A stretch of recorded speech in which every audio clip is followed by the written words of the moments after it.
ನಾನು ಈ ಹಳಬ್ರು ಬೇರು ಬಿಟ್ಕೊಂಡಿರುವಂಥವು ವೇಸ್ಟ್ ಬಾಡಿಗಳು ಎಮ್ ಎಲ್ ಎಗಳವಲ್ಲ, ಇವನ್ ಬಿಟ್ಬಿಡಿ. ಆ ವಿಷಯದಲ್ಲಿ ನಮ್ಮ ಪುಟ್ಟಣ್ಣಯ್ಯನವ್ರು ಹೇಳೋರು, ಯಾವಾಗಲೂ ನಮ್ಮ ಪುಟ್ಟಣ್ಣಯ್ಯನವ್ರು ಹೇಳೋರು, ಶರೀರ ಸದೃಢವಾಗಿದ್ದರೆ ಮನಸ್ಸು ಆರೋಗ್ಯವಾಗಿರ್ತದೆ, ಮನಸ್ಸು ಆರೋಗ್ಯವಾಗಿದ್ದರೆ ಶರೀರ ಸದೃಢವಾಗಿ ಇಟ್ಕೊಳ್ಳೋದ್ರ ಕಡೆ ಗಮನ ಕೊಡಬೇಕು. ಇದನ್ನ ಹೇಳೋರಿಗೆ ಅಭಿಮಾನ, ಗೌರವ, ಪ್ರೀತಿ, ಬಾಯ್ ತುಂಬ ಅಣ್ಣ ಅಣ್ಣ ಅಂತ ಬಂದು ಕುಣಿತವಲ್ಲ. ಆಮೇಲೆ ನಿಮ್ಗೋಸ್ಕರ ಊರಲ್ಲಿ ಇನ್ನೊಂದು ಗುಂಪನ್ನ ಎದುರಾಕೊಂಡು ನಿಂತಿರ್ತಾರೆ, ಒಡೆದಾಡ್ತಿರ್ತಾರೆ, ಎಲ್ಲ ಕಡೆ ಇರುತ್ತೆ, ಬುರ್ಡೆ ಹೊಡ್ಕತಾರೆ, ಹಾಸ್ಪಿಟ್ಲಿಗೆ ಸೇರ್ಕತಾರೆ. ಈಗ ಆಯ್ತು ನಿಮ್ಮೂರಲ್ಲಿ ಲೀಡ್ ಕೊಟ್ಟಿಲ್ಲ ನನಗೆ, ಅದಕ್ಕೆ ನಿಮ್ಮೂರು ಕೆಲಸ ಮಾಡೋದಿಲ್ಲ ಅನ್ನೋ ಎಮ್ ಎಲ್ ಎ ಬಡಿ ಮಕ್ಳು ಅವ್ರೆ ಬಡವ, ಅದೊಂದು 500 ಕಟ್ಟಕ್ಕೆ ಮುಳುಗೋಯ್ತಾನೆ, 5,000 ಎಂಥವ್ರಿಗೂ ಕಷ್ಟವೇ 5,000 ರೂಪಾಯಿ. ಸರ್ವಜ್ಞ ನಗರದಲ್ಲಿ ಜಾರ್ಜ್ ಅವರನ್ನ ಸಾರ್ವಜನಿಕವಾಗಿ ಬೇರೆಯವ್ರು ನೋಡೋ ರೀತಿ ಬೇರೆ. Is A typical entrepreneur. ನಾನು ಅವ್ರ ಜೊತೆಗೆ ಇಂಟ್ರಾಕ್ಟ್ ಏನು ಮಾಡಿಲ್ಲ, ಬಟ್ ಅವರನ್ನು ನಾನು ಅಬ್ಸರ್ವ್ ಮಾಡ್ತಿರ್ತೀನಿ. And at the same time I should not forget that KJ George has supported me financially when I contested for MLC election. Okay, supported. Okay, ಅದು ಆ ಕೃತಜ್ಞತೆ ನನಗೆ ಅವರು ಮತ್ತು DK ಶಿವಕುಮಾರ್ ಅವ್ರ ಬಗೆಗೆ ಅದು ನನ್ನ ಉಸಿರಿರೋವರೆಗೂ ಆ ಕೃತಜ್ಞತೆ ಇದ್ದೇ ಇರುತ್ತೆ. That is different issue, what ever it is. So ಈ ಥರದ್ದು ಬರ್ತವೆ. ಈ ಜಾರ್ಜ್ ಅವರು ಕಾನ್ಸ್ಟಿಟ್ಯೂನ್ಸಿನಲ್ಲಿ CSRನ ಹೆಂಗೆ ಯೂಸ್ ಮಾಡ್ಕೋಬೇಕು ಅಂತನ್ನುವಂಥದ್ದನ್ನು ನೀವು ಆ ಕ್ಷೇತ್ರಕ್ಕೆ ಹೋಗಿ ಹೊಸ ಶಾಸಕರುಗಳು, ನಾನು ಈ ಹಳಬ್ರು ಬೇರು ಬಿಟ್ಕೊಂಡಿರುವಂಥವು ವೇಸ್ಟ್ ಬಾಡಿಗಳು ಎಮ್ ಎಲ್ ಎಗಳವಲ್ಲ, ಇವನ್ ಬಿಟ್ಬಿಡಿ. ನೀವು ಯಂಗ್ಸ್ಟರ್ಸ್ ಇದ್ದೀರಲ್ಲ, ನಮ್ಮ ಗಣಿಗಾರ ರವಿ ತರದವರು, ಈ ಶರಣು ತರದವರು, ನಮ್ಮ ನಿಖಿಲ್ ಕುಮಾರಸ್ವಾಮಿ ತರದವರು, ಯಾರ್ಯಾರು ಯಂಗ್ಸ್ಟರ್ಸ್ ನೀವು ಪಾಲಿಟಿಕ್ಸ್ ಅಲ್ಲಿ ಇಂಟ್ರೆಸ್ಟ್ ಇದೆಯೋ, you have to go to Sarvagna Nagar constituency to see what is mean by development and how to get CSR ಅನ್ನೋದ್ರ ಬಗೆಗೆ ನೀವು ಅವ್ರನ್ನೇ ಹೋಗಿ ಇಟ್ಕೊಬಿಡಿ, ಅವ್ರನ್ನೇ ಟೀಚರ್ ಮಾಡ್ಕೊಬಿಡಿ. KJ ಜಾರ್ಜ್ ಅವ್ರನ್ನ ಟೀಚರ್ ಮಾಡ್ಕೊಳ್ಳಿ, ನೀವು ಅವರಿಂದ ಡೈರೆಕ್ಷನ್ಸ್ ತಗೊಳ್ಳಿ, ಏನೇನು ಮಾಡಿ, ಹೆಂಗೆ ಮಾಡಿದ್ರಿ ದುಡ್ಡೆಲ್ಲಿ ತಂದ್ರಿ ಅಂತ ಕೇಳಿ ಮಾಡಿಸಿ, ಖಂಡಿತ ಆಯ್ತದೆ. ಇನ್ನು ಇದನ್ನು ಬಿಟ್ಟರೆ ಕುಮಾರಸ್ವಾಮಿ ಅವ್ರನ್ನು ಒಂದು ಸರ್ ನೋಡಿ ಈ ವಿಷಯಗಳಲ್ಲಿ. ಕುಮಾರಸ್ವಾಮಿನು ಕ್ಷೇತ್ರದ ಡೆವಲಪ್ಮೆಂಟ್ ಆ್ಯಂಗಲ್ಗೆ ಬಂದರೆ is also got some vision, got some vision. But individual ಆಗಿ ಅವರು ರೈತರು ಮತ್ತು ರೋಗಿಗಳಿಗೆ ಸಂಬಂಧಪಟ್ಟಂತೆ ಅತಿ ಹೆಚ್ಚು ತಲೆ ಕೆಡಿಸ್ಕೊತಾರೆ. ನೀರಾವರಿ ಇಂಥವು ತಲೆ ಕೆಡಿಸ್ಕೊತಾರೆ. ಉಳಿದಿದ್ದೀವೆಲ್ಲ ಇಲ್ಲದೆ ಇರ್ಬೋದು, ಸ್ಪೋರ್ಟ್ಸ್ ಗ್ರೌಂಡು ಆಳುಮೂಡು ಇವಿಲ್ಲ, ಬಟ್ ನೀರಾವರಿಗೆ ರೈತರಿಗೆ ಒಳ್ಳೇದಾಗೋದಕ್ಕೆ, ಸಾಲ ಮನ್ನಾ ಮಾಡೋದಕ್ಕೆ ಈ ಜನ ಈಗ ಸಾಲ ಮನ್ನಾ ಸಾಲ ಜಾಸ್ತಿ ಆಯಿತು ಅಂದರೆ ಕುಮಾರಣ್ಣ CM ಆಗಬೇಕಾಗಿತ್ತು ಅಂತಾರೆ. ಸಾಲ ಜಾಸ್ತಿ ಮಾಡ್ಕೊಂಡ್ರೆ ಸೊಸೈಟಿಲಿ ಇದ್ರೆ ನಮ್ಮ ಕುಮಾರಣ್ಣ CM ಆಗ್ಬಿಟ್ರೆ ಸಾಲ ಮನ್ನಾ ಆಯ್ತದೆ. ಅಲ್ಲಲ್ಲ, ನಾನು ಅದನ್ನ ಅಷ್ಟು ಖುಷಿಲಿ ಹೇಳ್ತೀನಿ. ಆ ಮನುಷ್ಯನ ಕನ್ಸರ್ನು ಇಂಡಿವಿಜುವಲ್ ಲೆವೆಲಲ್ಲಿ ಇರುತ್ತೆ. ಕುಮಾರಸ್ವಾಮಿ ಅವ್ರ ಕನ್ಸರ್ನು ವ್ಯಕ್ತಿಗತವಾದ ಕನ್ಸರ್ನ್ ಜಾಸ್ತಿ. ಇವರೆಲ್ಲ ಒಂಥರ ಒಟ್ಟಾರೆ ಸಾರ್ವಜನಿಕವಾಗಿ ಏನೇನಾಗಬೇಕು ಮಾಡೋದು. ನೀವು ಹಂಗೆ ಬಂದರೆ ಆ ಥರದ್ದಿದೆ. ಇಂಡಿವಿಜುವಲ್ ಕಾನ್ಸ್ಟಿಟ್ಯೂನ್ಸಿ ಬಗ್ಗೆ ಮಾತಾಡ್ತಿರೋದ್ರಿಂದ ಕುಮಾರಸ್ವಾಮಿ ಅವ್ರ ವಿಷಯ ನಾನು ತಗೊಳ್ಳೋದಿಲ್ಲ ಜಾಸ್ತಿ. ಈ ಇಂಡಿವಿಜುವಲ್ ಕಾನ್ಸ್ಟಿಟ್ಯೂನ್ಸಿ ಆ್ಯಂಗಲ್ಗೆ ಬಂದರೆ ಜಾರ್ಜ್, DK ಶಿವಕುಮಾರ್, ರೇವಣ್ಣ. ಆಮೇಲೆ ಇನ್ನೊಂದು ಬಹಳ ಇಂಪಾರ್ಟೆಂಟ್ ಆಗಿ ತಿಳ್ಕೊಬೇಕಾಗಿರೋದು, ಆ ವಿಷಯದಲ್ಲಿ ನಮ್ಮ ಪುಟ್ಟಣ್ಣಯ್ಯನವ್ರು ಹೇಳೋರು, ಯಾವಾಗಲೂ ನಮ್ಮ ಪುಟ್ಟಣ್ಣಯ್ಯನವ್ರು ಹೇಳೋರು, ಶರೀರ ಸದೃಢವಾಗಿದ್ದರೆ ಮನಸ್ಸು ಆರೋಗ್ಯವಾಗಿರ್ತದೆ, ಮನಸ್ಸು ಆರೋಗ್ಯವಾಗಿದ್ದರೆ ಶರೀರ ಸದೃಢವಾಗಿ ಇಟ್ಕೊಳ್ಳೋದ್ರ ಕಡೆ ಗಮನ ಕೊಡಬೇಕು. ಇದನ್ನ ಹೇಳೋರಿಗೆ ಆಟ ಕಬಡ್ಡಿ ಆಡರಲ್ಲ ಅಂತ, ಕಬಡ್ಡಿ ಖೋಖೋ ಅದು ಆಡೋರು, ಪಗಡೆನೂ ಆಡೋರು ಅವರು. ಈ ಸ್ಪೋರ್ಟ್ಸ್ ವಿಷಯದಲ್ಲಿ ಪುನಃ ಅದೇ ಥರದಲ್ಲಿ ಇಂಪಾರ್ಟೆನ್ಸ್ ಕೊಟ್ಟಿರೋದನ್ನ ನಾವು ಜಾರ್ಜ್ ಅವ್ರನ್ನ ನೋಡಬೇಕು. ರಿನೋವೇಷನ್ ಮಾಡಿರೋದಿರ್ಬೋದು, ಅಂಗನವಾಡಿ ಹೆಂಗೆ ಇಟ್ಕೋಬೋದು, ಒಂದು ಬಹಳ ಮಾದರಿಯಾಗಿ ಮಾಡಿರುವಂಥದ್ದು ಅಂಗನವಾಡಿಗಳನ್ನ. ಅಂದರೆ it's like state of art ಅಂತಲೇ ಮಾಡಿರುವ ಅಂಗನವಾಡಿ ಶಾಲೆಗಳು, ಗೌರ್ಮೆಂಟ್ ಸ್ಕೂಲ್ಗಳನ್ನ ಹೆಂಗೆ ಸ್ಮಾರ್ಟ್ ಕ್ಲಾಸ್ಗಳು ಹೆಂಗೆ ಮಾಡ್ಕೋಬೋದು, ಏನು ಮಾಡ್ಬೋದು, ಕಲಿಬೇಕಪ್ಪ. ಇದ್ದಾರೆ ಸ್ಕಿಲ್ ಡೆವಲಪ್ಮೆಂಟ್, ಅದನ್ನು ಸ್ಟಾರ್ಟ್ ಮಾಡಿ. ಹೌದು ಅಲ್ಲಲ್ಲ, ಅದೆಲ್ಲ ಕಡೆನೂ ಮಾಡ್ತಾರೆ, ಎಲ್ಲ ಇದರಲ್ಲೂ ಮಾಡ್ತಾರೆ. ಅವನ್ನೆಲ್ಲ ಹೆಂಗ್ ಮಾಡ್ತಾರೆ ಅನ್ನೋದು ಬೇಕಷ್ಟೇ, ಅದು ಇಂಪಾರ್ಟೆಂಟು. ಎಲ್ಲ ಕಾನ್ಸ್ಟಿಟ್ಯೂನ್ಸಿಗೂ ಇರ್ತವೆ. ಸೇಮ್ ಈಗ ಅಂಗನವಾಡಿ ಇವ್ರಿಗೆ ಡೆವಲಪ್ ಮಾಡಕ್ಕಿದೆ ಅಂತ ಅವ್ನಿಗಿರಲ್ವಾ, ಎಲ್ಲರಿಗೂ ಫಂಡ್ ಬಂದೇ ಬರುತ್ತೆ. ನಿಮ್ಮೂರಲ್ಲಿರೋ ಗ್ರೌಂಡ್ ಇನೋವೇಷನ್ ಮಾಡಬೇಕು, ರಿನೋವೇಷನ್ ಮಾಡಬೇಕು, ಇನೋವೇಟಿವ್ ಆಗಿ ಏನೋ ಮಾಡಬೇಕು ಅಂತ ಅನ್ನೋದಾದ್ರೆ ನಿಮಗೆ ಫಂಡ್ ಇರೋದಿಲ್ವಾ? ನೀವೇನೋ ಮಾಡಬೇಕು ಅಂದ್ರೆ ಮಾಡಲೇಬಹುದು, 100% ಮಾಡ್ಬೋದು. ಬೇಕಿರೋದು ಆ ಕಮಿಟ್ಮೆಂಟ್, ಮಾಡೋದಕ್ಕೆ ಒಂದು ಕಮಿಟ್ಮೆಂಟ್ ಬೇಕು, ಅದನ್ನ ಪ್ರಾಪರ್ ಆಗಿ ಮಾಡಬೇಕು. ಸೊ ಇಲ್ಲ ಅಂತ ಅಂದ್ರೆ ಉಪಯೋಗಕ್ಕೆ ಬರಲ್ಲ, ಅದು ಉಪಯೋಗಕ್ಕೆ ಬರಲ್ಲ. ಆಮೇಲೆ ಪಬ್ಲಿಕ್ ನಿಮ್ಮ ಬಗೆಗೆ ಇಟ್ಕೊಂಡಿರುವಂಥ ಅಭಿಮಾನ, ಗೌರವ, ಪ್ರೀತಿ, ಬಾಯ್ ತುಂಬ ಯಾಕೆಂದ್ರೆ health center is- ಅಣ್ಣ ಅಣ್ಣ ಅಂತ ಬಂದು ಕುಣಿತವಲ್ಲ. ಆಮೇಲೆ ನಿಮ್ಗೋಸ್ಕರ ಊರಲ್ಲಿ ಇನ್ನೊಂದು ಗುಂಪನ್ನ ಎದುರಾಕೊಂಡು ನಿಂತಿರ್ತಾರೆ, ಒಡೆದಾಡ್ತಿರ್ತಾರೆ, ಎಲ್ಲ ಕಡೆ ಇರುತ್ತೆ. ಬುರ್ಡೆ ಹೊಡ್ಕೋತಾರೆ, ಹಾಸ್ಪಿಟ್ಲಿಗೆ ಸೇರ್ಕೋತಾರೆ. ನೀವು ಆ ಜನಕ್ಕೆ ಒಳ್ಳೇದಾಗ ಅದು ಮಾಡ್ಬೇಕಲ್ಲ. ಆ ಊರಲ್ಲಿ ನಿಮ್ಮ ಬರೀ ಅಪೋಸಿಷನ್ ಪಾರ್ಟಿಯವರೇ ಇದ್ದಾರಾ?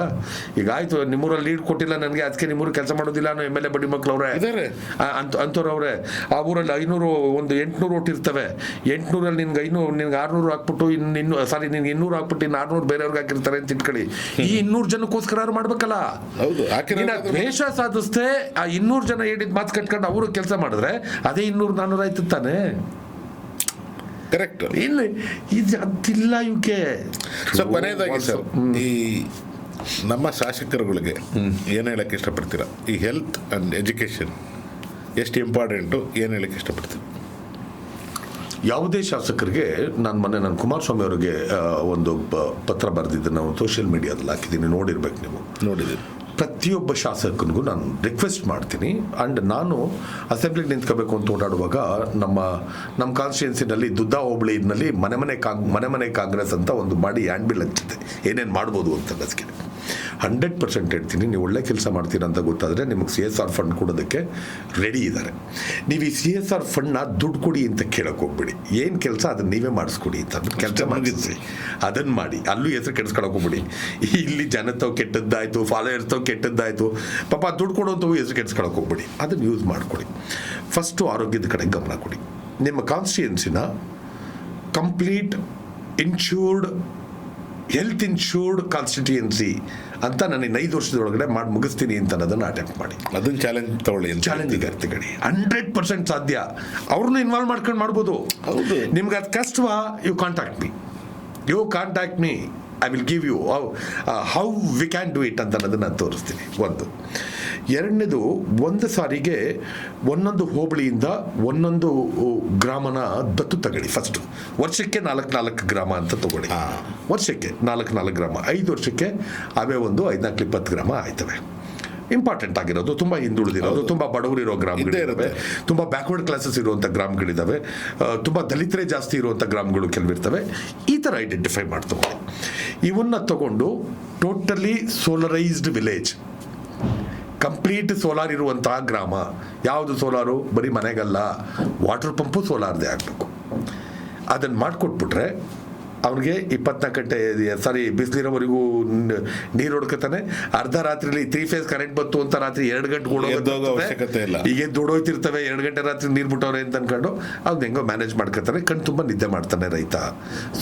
ಸೋಲಾರ್ ಗ್ರಾಮಗಳನ್ನು ಮಾಡಿ. ಶಿಕ್ಷಣಕ್ಕೆ ಬಂದಾಗ ಪ್ರತಿ ಪಂಚಾಯತಿಗೆ ಒಂದೊಂದು ಕ್ಷೇತ್ರದಲ್ಲಿ 20-25-30 ಪಂಚಾಯತಿಗಳು ಬರ್ತವೆ. ಈ 25-30 ಪಂಚಾಯತಿಗಳಲ್ಲಿ ಒಂದೊಂದು ಪಂಚಾಯತಿಗೆ ಒಂದೊಂದು ಇಂಗ್ಲಿಷ್ ಮೀಡಿಯಂ ಸ್ಕೂಲನ್ನು, ಇದರದ್ದು ಯಾವುದು ಪ್ರೈಮರಿ ಎಜುಕೇಷನ್ ಪ್ರೈಮರಿ ಸ್ಕೂಲ್ ಅಲ್ಲಲ್ಲ, ಅಪ್ ಟು PUC ವರೆಗೆ. ಹೈಸ್ಕೂಲ್ ಆದ್ಮೇಲೆ ಇದು ಬರುತ್ತೆ. ಹೈಸ್ಕೂಲು ಮತ್ತೆ PUC ಎರಡು ಒಂದೇ ಡಿಪಾರ್ಟ್ಮೆಂಟ್ ಬರ್ತವೆ. ಹಂಗಾಗಿ ನಾನು ಹೇಳ್ತಿದ್ದೀನಿ ಅದು ಪ್ರೈಮರಿ ಎಜುಕೇಶನ್. ಈ ಪ್ರೈಮರಿ ಎಜುಕೇಶನ್ ಅಲ್ಲಿ 1ನೇ ಕ್ಲಾಸಿಂದ PUC ವರೆಗೂ ಪ್ರತಿ ಪಂಚಾಯತಿಗೊಂದು ನೀವು ಒಂದು ಸ್ಕೂಲ್ನ ಅಪ್ಗ್ರೇಡ್ ಮಾಡೋದು, ಅಲ್ಲಿ ಇಂಗ್ಲಿಷ್ ಮೀಡಿಯಂ ಶಾಲೆಗಳನ್ನು ತೆಗೆಯುವಂಥದ್ದು. ಸುತ್ತಮುತ್ತ ಹಳ್ಳಿಯವರೆಲ್ಲರೂ ಕೂಡ ಅಲ್ಲಿ ಓದಂಗಾಗುತ್ತೆ, ಹೋಗ್ತಾರೆ. ಇಂಗ್ಲೀಷ್ ಮೀಡಿಯಮಲ್ಲಿ ಅವ್ರು ಫೀಸ್ ಕಟ್ತಾರಲ್ಲ, ಪ್ರತಿ ತಿಂಗಳು 500 ರೂಪಾಯಿಂದ 5,000 ರೂಪಾಯಿವರೆಗೂ ಫೀಸ್ ಕಟ್ತಾರೆ. ಅಲ್ಲೇ ಅರ್ಧ ಮುಳುಗೋಯ್ತಾರೆ. ಬಡವಾದವನು 500 ಕಟ್ಟಕ್ಕೆ ಮುಳುಗೋಯ್ತಾನೆ. 5,000 ಎಂಥವ್ರಿಗೂ ಕಷ್ಟವೇ 5,000 ರೂಪಾಯಿ. ಸೊ ಹಳ್ಳಿಗಳಲ್ಲಿ ಹಂಗಿದ್ದಾಗ ಆ ದುಡ್ಡನ್ನು ನೀನು ಉಳಿಸ್ದಂಗಾಗುತ್ತೆ. ಅಲ್ಲೂ ಸರ್ಕಾರಿ ಶಾಲೆನೂ ಡೆವಲಪ್ ಮಾಡ್ದಂಗಾಗುತ್ತೆ. ಹಳ್ಳಿ ಮಕ್ಳುಗಳು ಯಾರ ಜೊತೆ ಬೇಕಾದ್ರೂ ಕಾಂಪೀಟ್ ಮಾಡೋದೆಲ್ಲ ತಗೊಂಡೋಗ್ಬಿಟ್ಟಂಗಾಗುತ್ತೆ. And education is a real weapon for anybody. 100% ಎಜುಕೇಷನ್ಗೆ ಅದು ಮಾಡ್ಬೋದಲ್ಲ, ಹೆಲ್ತ್ ಇನ್ಶೂರ್ಡ್ ಇದನ್ನು ಮಾಡ್ಬೋದಲ್ಲ. And strengthen the government hospitals. ಇದು ಗೌರ್ಮೆಂಟ್ ಸ್ಕೂಲ್ಗಳು ಸ್ಟ್ರೆಂಥನ್ ಮಾಡೋಕ್ಕಾಯ್ತು. ಹೌದೌದು. English medium with Kannada as first language, ಅದು ಇದಾಯಿತು ಎಜುಕೇಷನ್ಗೆ ರಿಲೇಟೆಡ್ ಆಗಿ. ಹೆಲ್ತ್ಗೆ ರಿಲೇಟೆಡ್ ಆಗಿ you strengthen the government hospitals by doing this. ಅವಾಗ ಈ ಹೆಲ್ತ್ ಇನ್ಶೂರ್ಡ್ ಕಾನ್ಸ್ಟಿಟ್ಯೂನ್ಸಿ ಅಂತ ಮಾಡ್ತೀಯಲ್ಲ, ಅಲ್ಲಿ ಪ್ರಯಾರಿಟಿ ನೀನು ಇಲ್ಲೇ ಮಾಡಿಸ್ಕೊ. ಬರುತ್ತಲ್ಲಿ, ಅಲ್ಲಿಗೆ ಬರುತ್ತೆ. ಅವಾಗ ಏನಾಗುತ್ತೆ, ಎಗೈನ್ ವಾಪಸ್ ಎಲ್ಲಿಗೆ ಬಂತು, ಗೌರ್ಮೆಂಟ್ ಇಂದನೇ PG ಕಳಿಸಿ, ಪೋಸ್ಟ್ ಗ್ರಾಜುಯೇಷನ್ಗೆ ಅದೆಲ್ಲ ಬರುತ್ತೆ. ಪೋಸ್ಟ್ಗಳು ಇನ್ಕ್ರೀಸ್ ಮಾಡಿ, ಇವೆಲ್ಲ ಬರ್ತವೆ. ಎಲ್ಲ ಕ್ಷೇತ್ರದಲ್ಲೂ ಈ ಅಟೆಂಪ್ಟ್ ಮಾಡೋಕ್ಕೆ ಹೋದಾಗ ಈ ಪ್ರಾಬ್ಲಮ್ ಗೊತ್ತಾದಾಗ ಸೆಷನಲ್ಲಿ ಕೂತ್ಕೊಂಡು ಎಲ್ಲ MLAಗಳು ಏನು ಮಾತಾಡ್ತಾರೆ ಅವಾಗ ಯಂಗ್ಸ್ಟರ್ಸ್ ಎಲ್ಲ ನಮ್ಮ ರಂಗನಾಥ್ ಥರದವ್ರು ಇವರೆಲ್ಲ ಇರ್ತಾರಲ್ಲ ಅವ್ರಿಗೆ ಅರ್ಥ ಆಗುತ್ತೆ. ಅದು ಯಾರು ನಮ್ಮ ಡಾಕ್ಟರ್ ರಂಗನಾಥ್ ಕುಣಿಗಲ್ ಅವರಲ್ಲ ಈ ಥರದವ್ರಿಗೆ ಎಲ್ರಿಗೂ ಅರ್ಥ ಆಗುತ್ತೆ. ಎಲ್ಲ ಒಟ್ಟಿಗೆ ಸೇರ್ಕೊಂಡು ಏನು ಮಾತಾಡ್ತಾರೆ ಅವಾಗ ಸೀರಿಯಸ್ ಆಗಿ ಈ ಕೆಲಸ ಮಾಡ್ತಾ ಇದ್ರೆ ನನ್ನ ಕ್ಷೇತ್ರದಲ್ಲಿ ಈ ಹಾಸ್ಪಿಟ್ಲಿಗೆ ಇಷ್ಟು ಸೀಟ್ ಜಾಸ್ತಿ ಮಾಡಿ, ನನ್ನ ಪಂಚಾಯತಿಗೆ ಇಂಥ ಇದರಲ್ಲಿ ಅಪ್ ಟು 8th ಸ್ಟ್ಯಾಂಡರ್ಡ್ವರೆಗೂ ಇದೆ, 10th ಹೈಸ್ಕೂಲ್ವರೆಗೂ ಇದೆ, PUCನೂ ನಮ್ಮಿದು ಕೊಡಿ. ಇವನ್ ಗುದ್ದಾಡ್ತಾರೆ. ಜನಕ್ಕೆ ದುಡ್ಡು ಉಳಿತದೆ. ಹೌದು, ಜನ ನಿನ್ನನ್ನು ಶಾಶ್ವತವಾಗಿ ಜೀವ ಉಳಿಯುತ್ತೆ, ದುಡ್ಡು ಉಳಿಯುತ್ತೆ, ನಿನ್ನ ನೆನ್ಕೋತಾರೆ, ಜಾಬ್ಕ ಮಾಡ್ಕೋತಾರೆ. ಮತ್ತೆ ಎಲೆಕ್ಷನ್ ಟೈಮಲ್ಲಿ ಕಾಸು ಕೇಳ್ತಾರೋ ಬಿಡ್ತಾರೋ ಗೊತ್ತಿಲ್ಲ ನನಗೆ, ಬಿಟ್ಟಿದ್ದು. ಬಟ್ ಈ ಕೆಲಸಗಳು ಮಾಡಿದ್ರೆ ನೀವು MLA ಆಗಿದ್ದಕ್ಕೂ ಸಾರ್ಥಕ. Doctor, thank you very much. ಹೆಚ್ಚಿನ ವಿಡಿಯೋಗಳಿಗೆ ಪ್ರತಿಧ್ವನಿ ಯೂಟ್ಯೂಬ್ ಚಾನೆಲ್ ಸಬ್ಸ್ಕ್ರೈಬ್ ಮಾಡಿ, ಬೆಲ್ ಐಕಾನ್ ಕ್ಲಿಕ್ ಮಾಡಿ.